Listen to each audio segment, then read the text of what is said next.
Neymar arrived at Brazil's World Cup training camp by helicopter. He didn't make it onto the pitch. A calf injury. Again.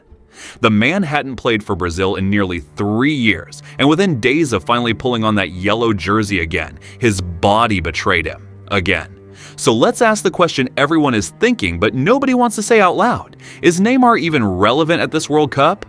On paper, the numbers don't lie. He hasn't played for Brazil since October 2023.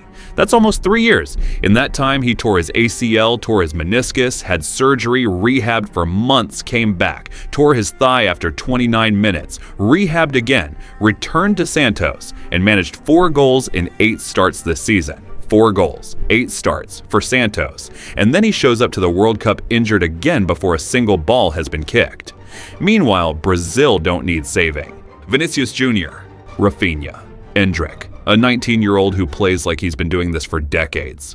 Martinelli. Brazil have arguably the most dangerous attack at this entire tournament. Neymar isn't walking into that starting 11. He's fighting for minutes off the bench. So yes, the question is fair. And anyone who tells you it isn't hasn't been paying attention. But then let me remind you who we're actually talking about. 79 international goals, more than any Brazilian in history, more than Pelé. He surpassed the greatest footballer Brazil ever produced and did it in a yellow shirt, doing exactly what Brazil football is supposed to look like: joyful, skillful, devastating. At Barcelona, he was part of the MSN, Messi, Suarez, Neymar, arguably the greatest attacking trio ever assembled.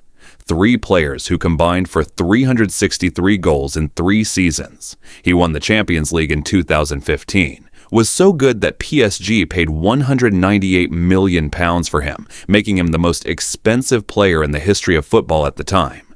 At his peak, there were only 2 players better than Neymar on the entire planet. 2. And you know their names.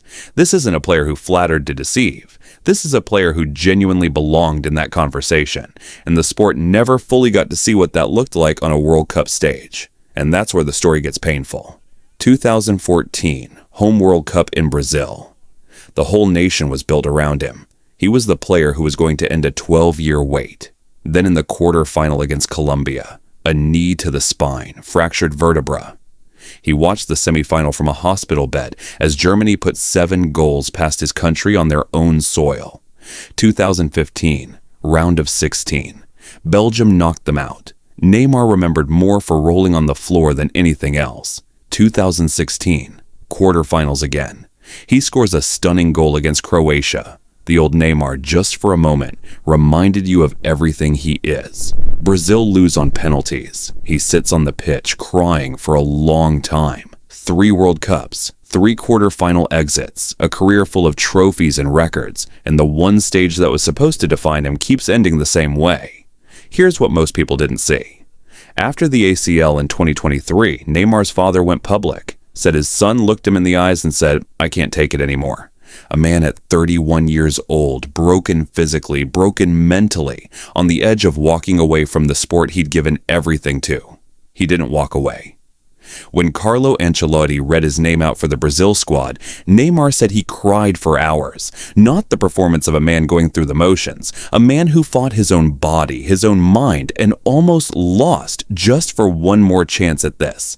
That's not irrelevance. That's one of the most human stories at this entire tournament. So is Neymar relevant? Here's my answer.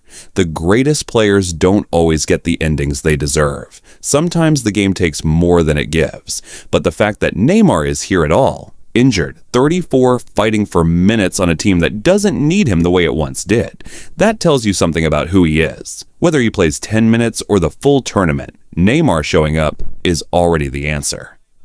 Let me know in the comments, do you think Neymar still has something to give? Or is this chapter already written?